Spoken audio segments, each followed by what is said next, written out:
Right, this is my homepage. So the timing of Shabbat: universal, individual, communal, and universal. Um, so what I'm going to present to you is something which spins out of my book, but it is not the book itself. Rabbi Brackman asked me if I could say a few words about the book, so I think I'm going to do that first. So this is the book, which came out just a few weeks ago. I'm not the author of the book, I'm the editor of the book, which means that I've only actually authored one chapter, and the rest were written by colleagues of mine. What we're trying to do in this volume is to try and figure out the origin of a number of calendars or of calendrical practices which are very familiar to us in today's world, but the origins of which are very unclear. So you can see the blurb here on the screen. We examine in this book, for example, when the 7-day week was standardized. I mean, that's something which I want to talk a bit about presently, but also about the Christian liturgical calendar, the origins of the Islamic calendar, which strangely enough, very little actually is known of precisely. And we also have chapters on Persian calendars and medieval Jewish calendar cycles. So it's quite a rich volume, and I can't really do justice to it just like that. But the first chapter, which is a chapter which I authored in collaboration with Ilaria Bultubini, who was my colleague in a project at UCL. This chapter is not specifically about Shabbat, but it's about the 7-day week. Now, the 7-day week has very ancient origins. I like to say that it goes back to the creation of the world. Yeah, it couldn't be more ancient than that. The 7-day week is very ancient. It's well attested in the Hebrew Bible.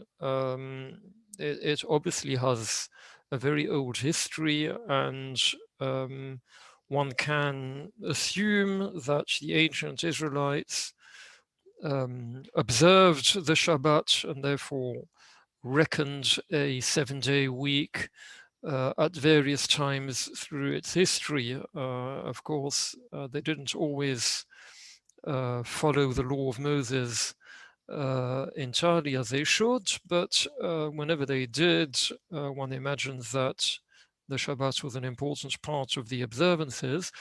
What's interesting, though, is that the 7-day week was never used in the biblical period as a method of time reckoning. At least, one thing one can say is that no event in the Bible is ever dated according to the day of the week in which it occurred. We are not told of events taking place on Shabbat, actually, and all the more so not on any other day of the week. So biblical events are often very precisely dated: day of the month, number of the month, sometimes names of the month, the year in which it occurred. It could be the regular year or the year from the coming out of Egypt. Events are very precisely dated through the books of the Bible. But what we never get in biblical dates is a day of the week. This is implications, I think, which need to be reflected upon. We haven't really properly taken this in yet. Even I haven't really properly taken in this observation. But it looks like the Shabbat was a practice, but it was not associated with time reckoning. Sort of quite different from the way we envisage the week. The earliest evidence we have of the week being used for time reckoning, in other words, for dating events, is from the 1st century CE. In the 1st century CE, a number of clay sherds of ostraca were discovered from that period in Judea. I couldn't quickly lay my hands on an image of them, so I'm afraid I can't show you a slide with these pieces of evidence. But basically, what these are basically receipts which were written by Jews in Judea in the 1st century CE. And so they all tell you on what date they received a payment of money or whatever it was. And the date that is given includes a day of the week. This is the first time we ever see this. And then, of course, as the centuries go on, the day of the week becomes more and more common as an inherent part of a date, not only among Jews, but also among Christians and in Roman society in general. And then this goes into the Middle Ages. And of course, today in modern Western society, it is taken for granted that a full complete date will include the day of the week. But what we argue then in this article is that the 1st century was a significant turning point. And I can't say I fully understand why it only happens then. But one thing I would say is that the context of the Roman Empire must have been significant in one way or another. I can't really say more than that. Evidence of the Shabbat or other days of the week in earlier sources is difficult to come by. You can look. You look at the Bible, at the Hebrew Bible, and you see commandments. You shall observe the Sabbath. You shall count 6 days. You shall work for 6 days, and rest on the 7th. But as I said before, there is no date. There is no event in the Bible that is stated as having taken place on Shabbat, for example. So it's only actually in the post-biblical period that we begin to see hard evidence of Shabbat in practice. And this is one example. It's a papyrus that was discovered in the Fayoum in Egypt. I'm only giving you here a very small portion, a very small quotation from what is a much longer papyrus. And again, I couldn't get hold of an image of the papyrus itself. What it is, well, again, it's some sort of register, some sort of account of deliveries. You can see on the second line that there is a record of a delivery of a certain quantity of beer. And then further down that these deliveries had arrived from Alexandria. I'm not interested in the actual deliveries, although some historians would say that's really the most interesting and most important part of it. But I'm interested in the dates. And what you see then is on one side of this particular part of the papyrus, it goes on quite some length, but you've got Hatir, which is a month of the Egyptian calendar. On the 1st day of Hatir, Sabbath. On the 2nd day of Hatir, received a quantity of beer, and then it goes on. So basically, he's recording for every day of the month or a large number of days of the month, the various transactions which he carried out on these days. And on one of these, then, on the 1st day of the month of Hatir, it's the Shabbat, it's the Sabbath, which means that no deliveries were received. And in fact, when he writes down Shabbat, what it means is I was resting on that day, and therefore I did not take in any deliveries. Yeah, that's what it means. And that's very significant, because what it tells us is that Shabbat over here is not part of the date. It's not that this day was Shabbat, the 1st of Hatir, as we would say, for today, Wednesday, the 26th of May. It wasn't part of the date. The Shabbat is a description of what happened on that day. What happened on that day is that he rested, or it was his Shabbat, and therefore he could not take in any delivery. This papyrus dates from a good 100 or so years before the first evidence we have in Judea of the Shabbat being used as part of a date. Okay, good. Now, what I'd like to talk about, this is part of our discussion in the book. I'm going to move away a little bit from the book at this point, but this is one of the things which come up in our discussion there. But what I'd like to focus in this paper this evening, I would like to focus on the question of the timing of Shabbat. By timing, I do not mean what time of the day does it start and what time does it end. I'm talking more about the date. When does the Shabbat occur? Or to put it differently, how do we know that now it's Wednesday and that Shabbat will be in 3 days' time? I mean, perhaps we've got the day count all wrong. Yes, I mean, what's the evidence? Yes, you can't prove this astronomically or any other way. Yes, it's the count of days is the count of days. And so what then guarantees in a certain way that the timing of the Shabbat as we know it is correct? Okay, so we have this papyrus in front of us, and it mentions Shabbat on the first day of Hatir, and it also mentions a bit further down that it was the 3rd year. And scholars are able to recognize from the handwriting that this papyrus must have been written either in the late 2nd century BCE or in the 1st century CE. This is what's called paleographical dating based on the style of the handwriting. The style of the handwriting tells me when this papyrus was written. Well, with this knowledge that it was written in the late 2nd or early 1st centuries BCE, we can then go and seek which years would qualify as a year 3. That's what I did.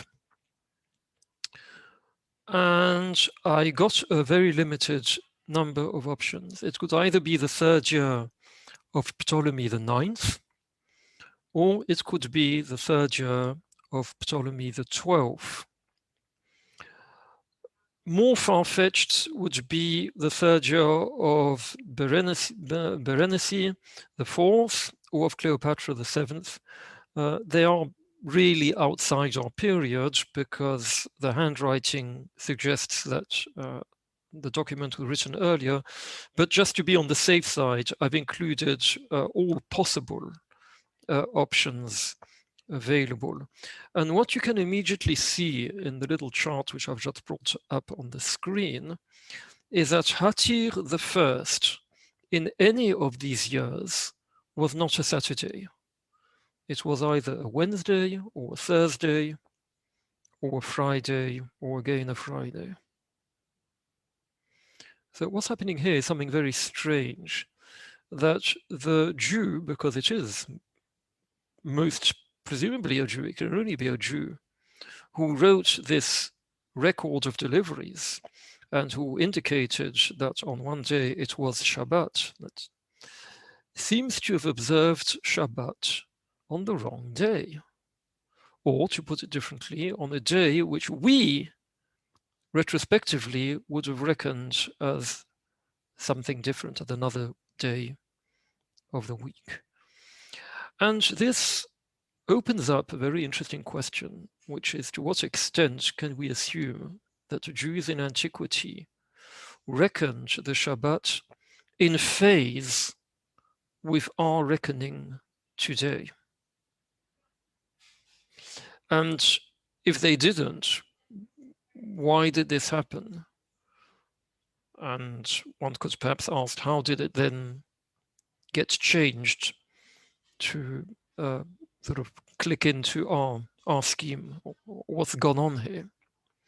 This is one of the questions which I want to discuss in today's paper. Okay, good. So I'm going to now move to my first substantial slide.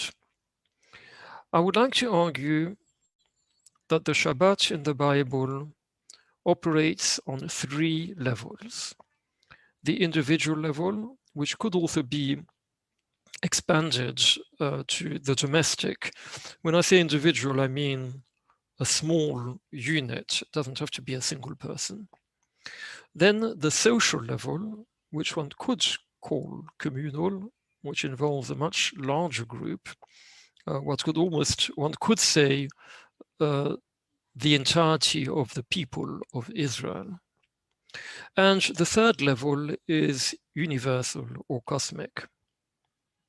So at the individual or domestic level, we have the second commandment, which says that 6 days shall you labor and do all your work. The seventh day is a Sabbath unto the Lord thy God. You shall not do any manner of work, thou, nor your son, your daughter, manservant, maidservant, cattle, stranger within thy gates, but that's as far as it goes. So it's an observance which is a family observance. It takes place within the household. It is a private affair. We then have the social level. This finds expression in different ways. In the book of Numbers and in other parts of the Bible, there are commandments about sacrifices which have to be offered on various days of the year. On the Sabbath day, one offers two he lambs have to be offered, fine flour for a meal offering mixed with oil, and its libation. This is a public sacrifice which is offered in the temple, in the tabernacle, in the temple. And it is a collective, as a public sacrifice, it is a collective sacrifice. And what it means, therefore, is that everyone on this level is celebrating Shabbat together, even if they're not all physically present on the premises, as it were. But nevertheless, this public sacrifice is offered on behalf of the whole people of Israel, and therefore this is what defines it as a communal, as a social observance of the Shabbat. Another example is the very disturbing narrative of a man who was found, an Israelite man, who was found in the wilderness gathering sticks upon the Sabbath day. And he was arrested, he was brought to Moses, and Moses inquired from God what should be done, and he was told the man shall surely be put to death, and he was in fact put to death. So here is a man who has transgressed the Sabbath and receives the worst possible punishment. But of course, this is again a communal act, a communal event, because it is the entire community that identifies him as breaching the Sabbath and having to be judged by the community and punished for doing so. Okay, and then on the universal cosmic level, we can again have a look at the second, I said the second command before, it's the fourth commandment, isn't it? The fourth of the 10 commandments, which says in its version in the book of Exodus, for in 6 days the Lord made heaven and earth, the sea and all that in them is, and rested on the seventh day. Wherefore the Lord blessed the Sabbath day and hallowed it. The day of the Sabbath is a commemoration of the creation. It's a day that the Lord has made holy because he rested on the seventh day, and because it is, in this respect, an integral of the created world. It is the seventh day of the creation. And in this respect, the Sabbath is not contingent anymore on either an individual observance or a communal observance. It becomes a kind of cosmic reality. God has sanctified this day. Okay, so these are three different levels, and I've only given you examples, but one could go through the Bible and collect many more examples to furnish these three different categories. Now, the next point I would like to make is that these three levels imply three different concepts of what Shabbat is. On the individual level, where a person works for 6 days and then rests on the seventh, as I said before, it is an individual observance. An individual could be taken as meaning that it's in a certain way flexible, that it's up to the individual to decide when he's going to work for 6 days and when he's going to rest on the seventh. On the communal level, the Shabbat is a matter of social consensus.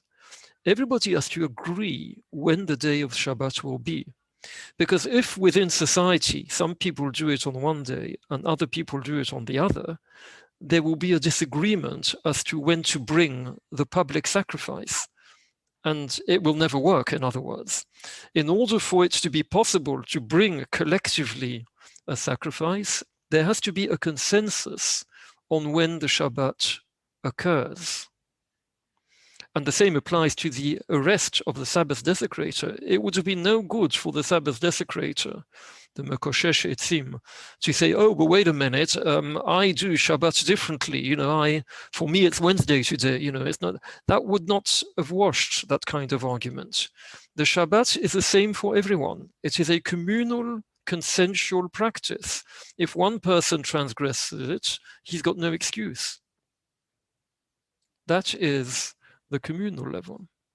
And then on the universal level, the Shabbat is a natural phenomenon or a divine phenomenon. I hesitate a little bit between the two. It's divine because it's God who rested on that day and it's God who has consecrated it. And a scientist will not be able to show to you empirically that today is Shabbat. So in a certain way, it's supernatural. It's not really natural. It's more on the divine level. But it is natural in the sense that it is considered to be an inherent part of the created world.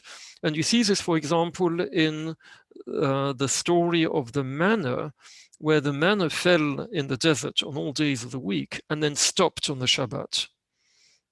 And the way it's presented in the biblical narrative is not that this was some sort of extraordinary miracle, but more that this is how it was meant to happen. It was meant to be that the manna would fall for 6 days and that it would stop on the seventh. That's a sort of natural order which is involved in the generation, production of manna.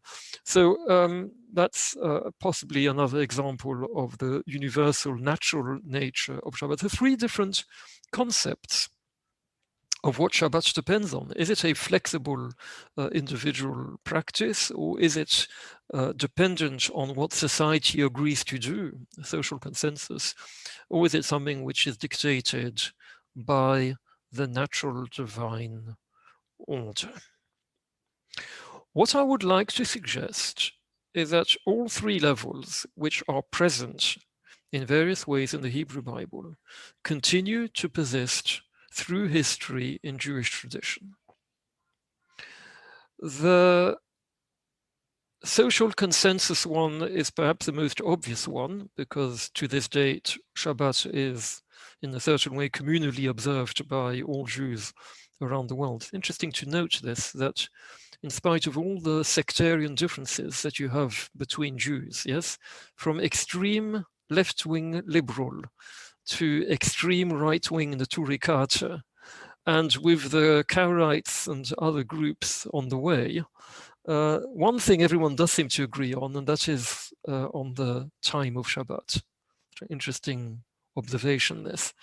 So that is fairly obvious, but I would perhaps like to spend a bit more time on the individual and universal level, which are perhaps less less intuitive.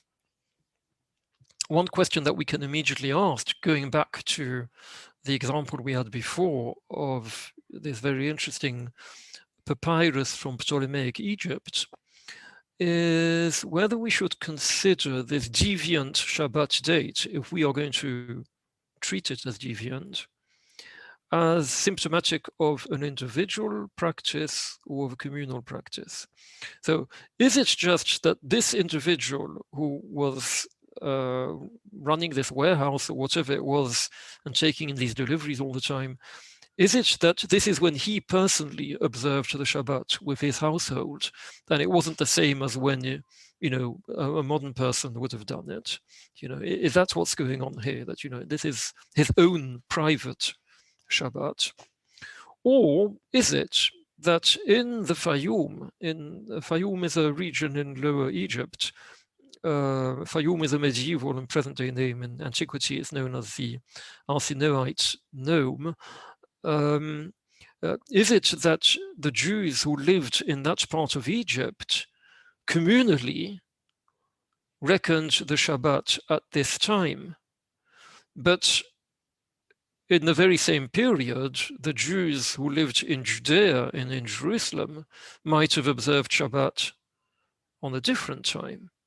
And one can imagine that in the ancient world, where communications are not particularly good, there is no email or internet, and the calendars are not the same, because in Egypt they use an Egyptian calendar, and in Judea they're using a Jewish lunar calendar, and so it's very difficult to compare what's going on. It would be very difficult for someone to say, for me it was the 1st of Hatzir, for you it was the 2nd of Kislev or something, and therefore, and did you observe Shabbat on the same date?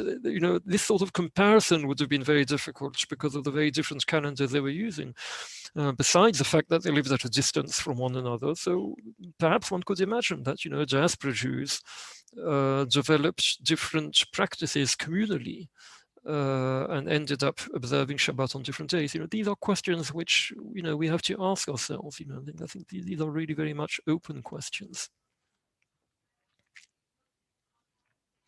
But let's now move to the Talmud, to the Babylonian Talmud, and consider one example of an individual flexible observance of Shabbat.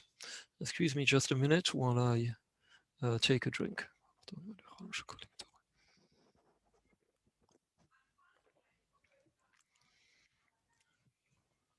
Rav Huna said, if a person was going on his way, or he was in the desert and didn't know when Shabbat was, he'd lost count, in other words, of the days.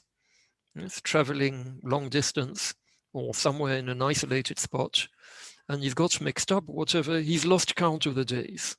What should he do? He counts 6 days and keeps 1 day. In other words, he arbitrarily starts counting from now 6 days and keeps the 7th as Shabbat. Chia Barav says he does the other way around. He keeps today as Shabbat, and then he goes on counting the 6 days. So you've got different options here. So what you see here is that in some circumstances, it can be conceivable to observe Shabbat based on a private individual reckoning, which is most likely to be different from what everyone is doing in the civilized sort of in the settlement, as it were. I guess you've got 1 chance in 7 of hitting the right day. So the probability is that you're going to end up on a different day. But nevertheless, the Talmud recognizes this as a legitimate way of keeping Shabbat. And the interesting thing is that this tradition in the Babylonian Talmud is upheld in a certain way much, much later. I'm now jumping to the early 16th century and to the Tshuvot of the Rajbaz, the responser of Rajbaz, who was the leading rabbi of Egypt in, I guess, through most of the 16th century, at least the early part of the 16th century. There's a very interesting response from here, which I'm not reproducing in full. I'm not giving you the original, just my own translation. But this is what he says. You have asked me, he's writing to his questioner, you have asked me, and I shall tell you what I think, regarding the Sabbath. For there is a big difference in time between those who dwell in the East and those who dwell in the West. And consequently, what is to some a Sabbath is a weekday to others. This is a very sort of medieval or late medieval, early Renaissance sort of wakening up to the vastness of planet Earth. Yeah, America has already been discovered. And, this is sort of long haul travel and discovery. And the person who's asking him the question has reflected on the fact that people who dwell in the Far East, in China, for them, Shabbat will end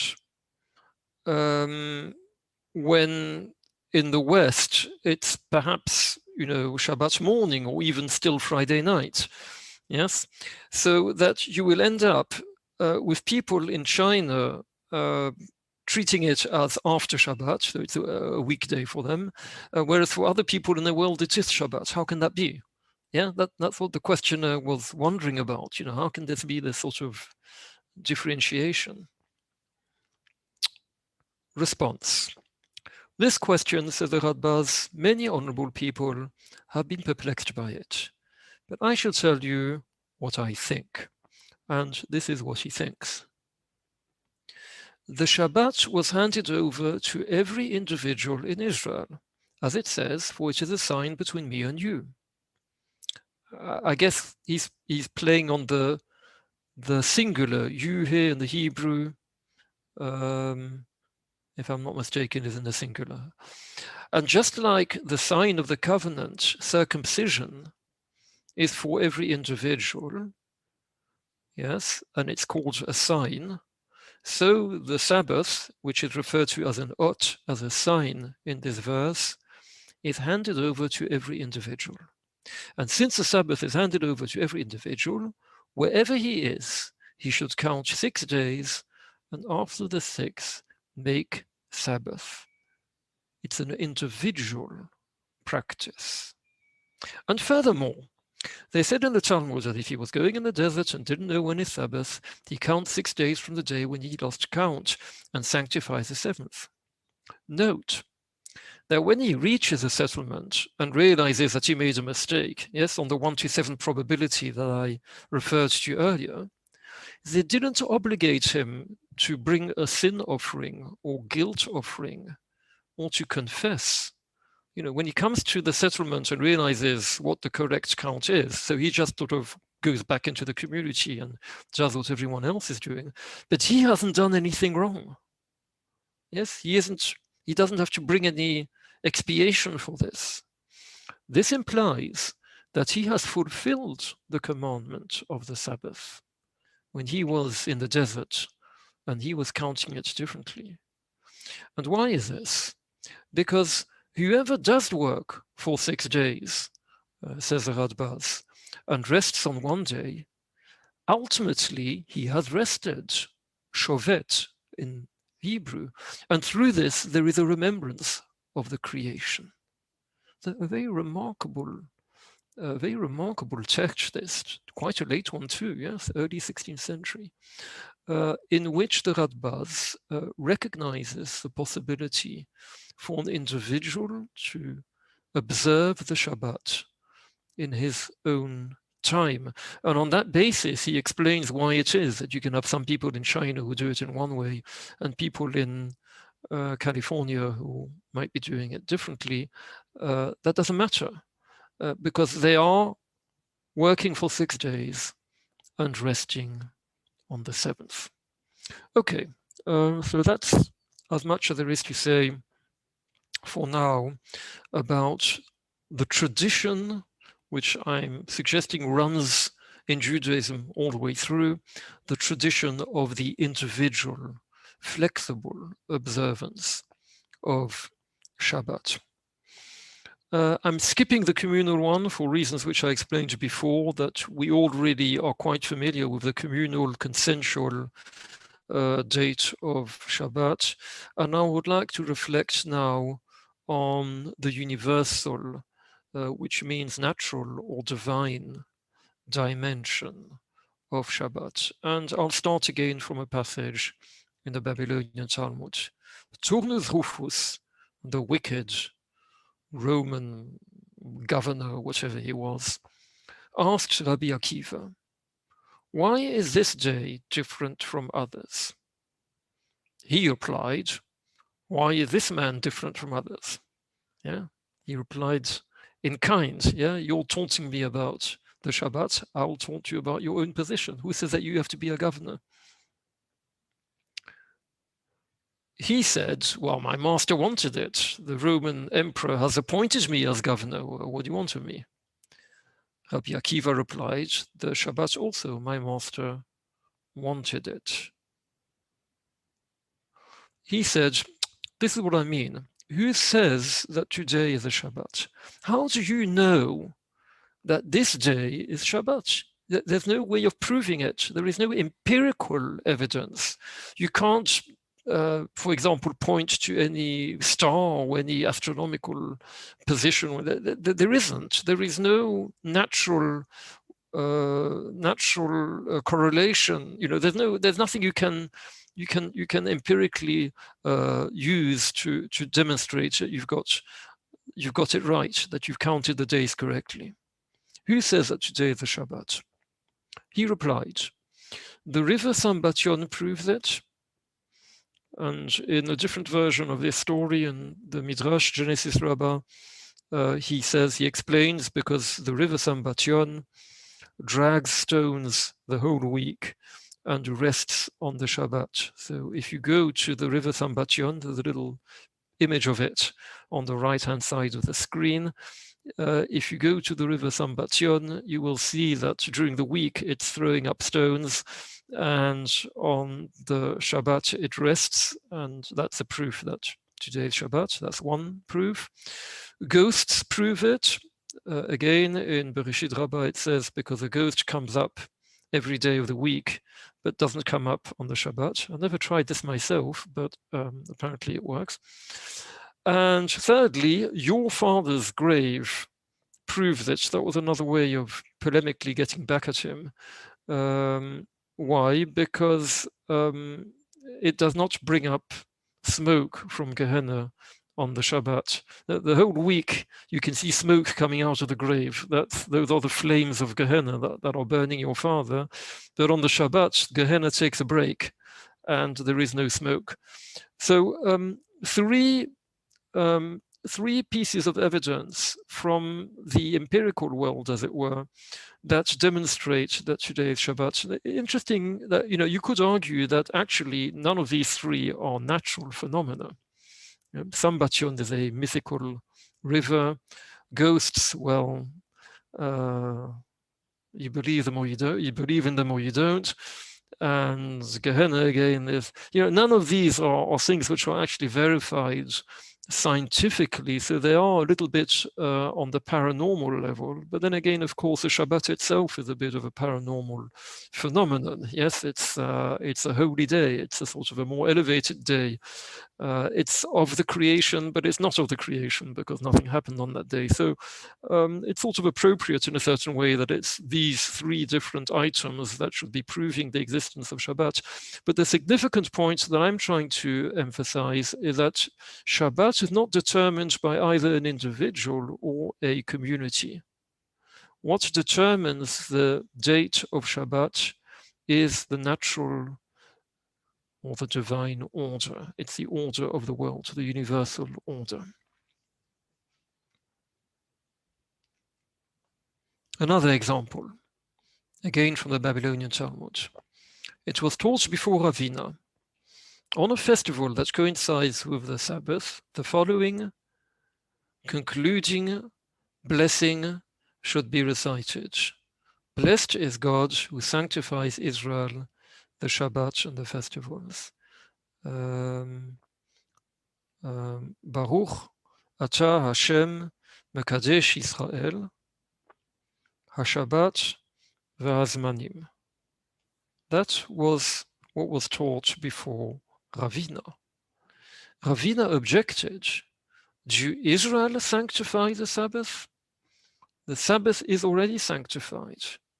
If you say, blessed is God who sanctifies Israel, the Sabbath and the festivals in that order, you are implying that Israel are given the prerogative to sanctify the Sabbath and the festivals, but that's not true.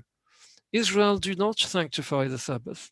The Sabbath is already sanctified. Mekacha v'kaima.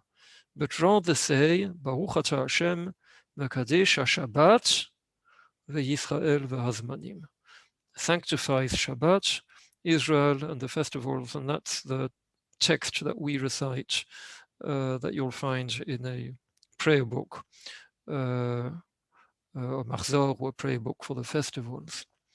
Yeah, so again, interestingly, the Shabbat is not something which either an individual sanctifies or that the community sanctify collectively, as it were. The Shabbat is something which is preordained, which is sort of set by God. There's nothing you can do about it. One final example, the international date line. The international date line is something which confuses a lot of people. It is actually confusing. It's not confusing in the sense that it's not really difficult to understand. It's very simple to understand, but still people get confused by it because there are some fundamental principles underlying it which are a little bit, let's say, interesting. But you've got a diagram here on the screen. I'll try and explain it in a very simple manner. But you've got a diagram here which shows you a section of the Earth and different time zones. So can you see my cursor? No, you probably can't see my cursor because I can't see it myself. So I'm not quite sure in Zoom how to do this. But anyway, if you just follow with me, let's start from midnight. So you can see that in Alaska, no, it's not Alaska, it's New Hampshire, whatever, in the east coast, the eastern coast of America, it's midnight. And at the same time in London, it's about 4 in the morning. And in Israel, it's about 7 in the morning. Yeah, you can go round the clock like this. So we are now sort of capturing a point in time where it is these different times of the day all around the globe. So there is something a little bit strange going on here, which is that if you start from Alaska, so you see that in Alaska it's 18 hours. At the same time, so let's say that it's Alaska 18 hours Monday. That means that in Ohio, it's 9 o'clock or 21 hours Monday, which means that in Florida, it's 11 o'clock, 23 hours Monday. But if you then move to Europe, so if you go to London, it's 4 in the morning. Well, that's already Tuesday, isn't it? Yes. So whilst in Alaska, it's 6 p.m. Monday, at the same time in London, it's 4 a.m. Tuesday. And it's 9 a.m. Tuesday in India, and it's noon Tuesday in China, and it's 15 hours, 3 in the afternoon, Tuesday in Siberia. And then you move on a little bit and you go to Alaska, yes, from 3 p.m. to 6 p.m. It's not Tuesday anymore, it's Monday. And all this at one point in time. Nothing's moved, yes? We've looked at a section of the Earth at a fixed time, and there's a very strange phenomenon. What day of the week is it then in Alaska? Is it Monday or is it Tuesday? This is a paradox of the international dateline. Why is this happening? It's very simple. It's not complicated. Day and night, I'm now reading from my text on the left. Day and night and the times of the day and night are an objective reality. If the sun is in the middle of the sky, it's noon. That's an objective reality. If it's a midpoint of the night, it's called midnight. You can see on the drawing, you've got a darkened area and a light area. These are objective realities. There's no negotiating with that. But the number or the name that are given to days, it could be a date, it could be the day of the week, are only conventional and culture dependent. There is no physical phenomenon that tells me whether it's Monday or Tuesday. This is just a question of how culturally we count the days.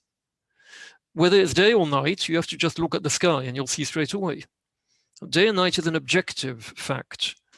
But which day is it? Do we call it Monday or Tuesday? This is purely conventional and culture dependent. The problem of the dateline only arises if one tries to count or name the days in the same way all around the world.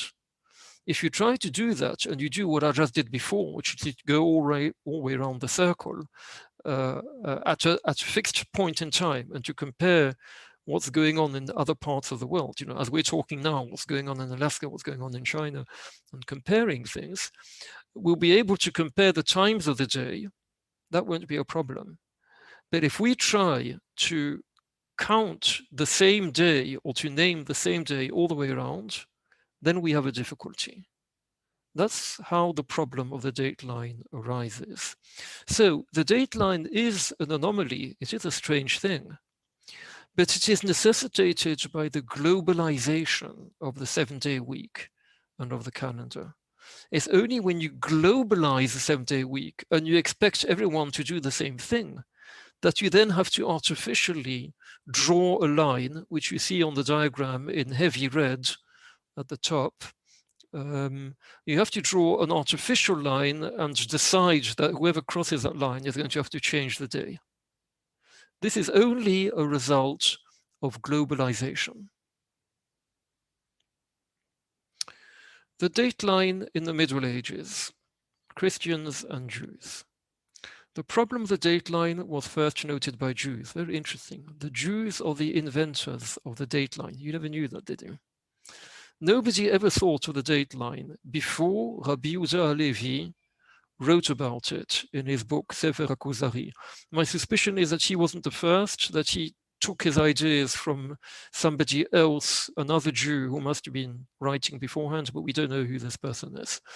But in any event, this is the first evidence we have in world civilization of a concept of a dateline. Yes, if you want to pride yourself, of something that the Jews have invented, yeah, you hear Rabbi Brackman? Yeah, this is copyright Jewish. Yes, the first evidence of a dateline is in the works of Rabbi Yehuda Halevi, long before it was ever noted by a Christian. The first Christian scholar to ever think of the dateline is Nicole Orem, a French astronomer of the mid-14th century. And he seems to have come to it independently of Jewish tradition. He seems not to have been aware that the Jews had spoken about it earlier. The location of the dateline was discussed by Jews since the 12th century. Rabbi Yehuda Halevi already speculated on where the dateline might be. But Christians only started to discuss a location for the dateline in the 17th century. And very simply because it's only in the 17th century, after the discovery of Australia, that it became essential for navigators to know when to change the date in their calendars. And that's when, in practice, it became important. And it's only then that Christians wake up to the fact that there should be an agreement on where the dateline will be located. The Jewish location, or at least I shouldn't say the Jewish one, but the location of the dateline that Rabbi Yehuda Halevi argued for lies over here on this map, 90 degrees east of Jerusalem. So you see that it goes through China, through a little bit of Korea, and down, which means that actually Korea and Japan are the other side of the line, and they're effectively one day behind us. I once spoke about this subject at a conference in South Korea, and I told my audience that if we followed the teachings of Rabbi Yehuda Levi, today would have to be changed from a Tuesday to a Monday. Right.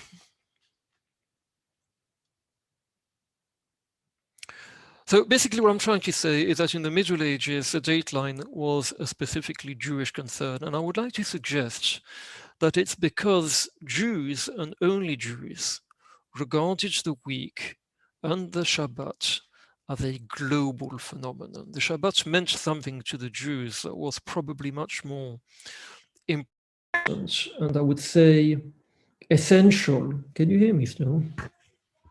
Hello, can you hear me? More essential than it was to Christians. And I'll explain, or I'll illustrate this. Let's start with Nicole Orem. I mentioned him before. He is the first Christian in 1377 to write in his book, Le Livre du Ciel et du Monde, to write about the dateline. What he writes about the dateline is extremely brief. Actually, it's only the 3 lines you have here, compared to quite a lengthy chapter in the Kuzari of Rabbi Yehuda Levi. Very, very short. This is all he says. He says, when such distinction, I've cut out maybe just one line where he talks about the dateline, and then he says, such a distinction would necessarily be made if everywhere around the earth people were living and the whole world were governed by the same laws. So in other words, the dateline would only be necessary if the world were inhabited everywhere and governed by the same laws, which means that everybody had to observe the same system of the 7-day week. But the key word over here is the word if. If everywhere around the world people were living by the same laws. Nicole Orem knows very well that in China and in other parts of the world, people have different cultures, different laws, and they count days differently, and they don't have the 7-day week. And therefore, a dateline is not really relevant, is not necessary, because anyway, the 7-day week is not reckoned in other parts of the world, only in, let's say, Europe and maybe the Middle East or whatever. Okay, so in our little cozy bubble, we can continue counting the days the way we're doing it, and we don't have to worry about a dateline at all. So for Orem, dates are not universal. They are only really a matter of laws. In other words, of what society, keeps. Yes, I'm going back to this idea of communal or consensual observance of Shabbat.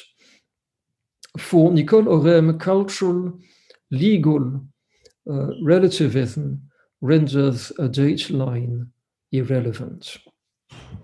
In contrast, we now turn, this is my final slide, we now turn to Rabbi Yehuda Levi. In contrast, Rabbi Yehuda Levi argues that the Sabbath is the same for the whole of mankind. He writes, there is no difference among mankind about the 7 days of the week. The name of the same day of the week should hold good all over the world. And the question could be put both to the inhabitants of China and the West. On which day did you observe the New Year? And the answer would be on the Sabbath.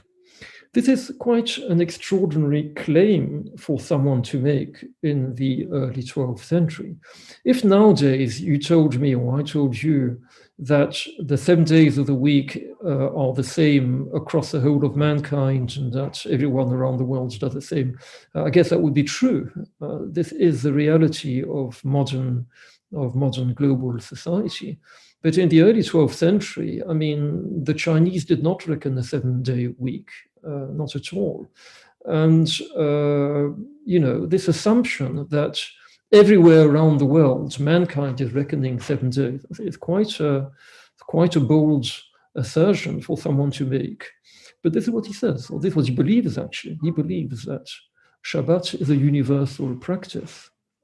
And he explains, the calendar began after the 6 days of creation. Adam began to name the days, as he did with all that dwelt on earth. And the following generations continued counting in the same way. This is the reason why there is no difference among mankind about the 7 days of the week. So basically what he's saying is that just as Adam named all the animals and in a certain way determined the animal kingdom as through his sort of naming power, he also, through his naming power, determined what the days of the week would be. And this became a universal reality. Because of that, just as the animal kingdom has become, is inherently a part of nature, so Adam enshrined the 7 days of the week in the universe. And it's for that reason, therefore, that the Shabbat is a universal phenomenon. Okay, good. So I'm going to stop now sharing, and I will just conclude then that we have seen this evening, we've discussed 3 different levels of Shabbat, 3 different perspectives on what Shabbat is: a private, domestic, individual one, a communal, collective one, or a natural and universal one. And I shall stop at this point.